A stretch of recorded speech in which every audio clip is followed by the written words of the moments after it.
Okay, for day 17, about midpoint, you were saying that you struggle with questions that don't just ask you to kind of plug and chug, but ones that involve a little bit more like like you have to solve for something and then use that to find the solution.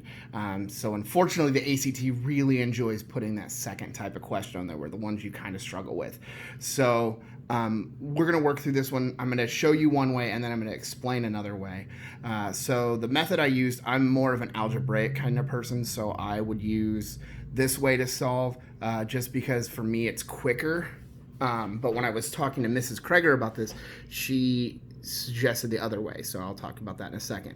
But it says if the midpoint of mn is 4.1 and m is at 2, -2, and n is at xy, what is x plus y? So the midpoint is the average of your 2 points, of your x coordinates and your y coordinates. So we have x1 plus x2 divided by 2, which would be m plus n, the x values of m plus the x value of n divided by 2, and then the y values of m plus the y values of n divided by 2. Since they didn't give us m and n, we have to find n. So we're going to plug in what we know to find what we don't. So the first part, I'm going to solve for x, the x value of n. So we know that the midpoint is at 4, and we plug in the 2 from m that we know. We leave x for the value we don't know, and we know that we had to divide both of those by 2. So to solve, we're going to multiply both sides by 2. You get 8 equals 2 plus x, and then you have to subtract 2 from both sides. So the x value of n is 6.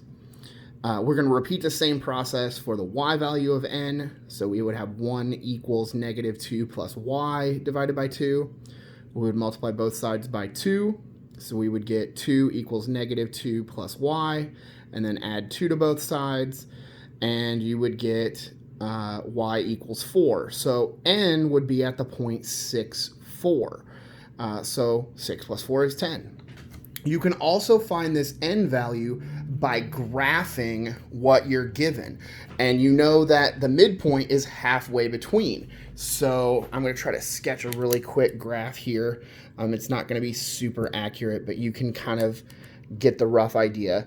So m, they said, was at 4, 1. So 1, 2, 3, 4, 1. That's the midpoint. So this is the midpoint.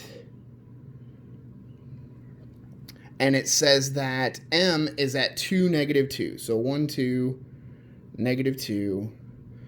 So then my line goes like this. It's a diagonal line. All right, and I shouldn't have written midpoint there because now I have to go through the other way.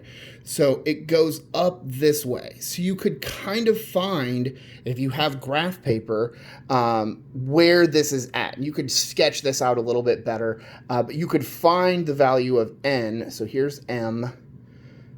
Here would be n. You could find the value of n using your graphing paper or grid paper. If you're doing this for an assignment, again, you can't do that on the ACT because you don't get grid paper. They don't give that to you. But if you were looking for alternate methods of how to get this solution, all right, hopefully that helps out.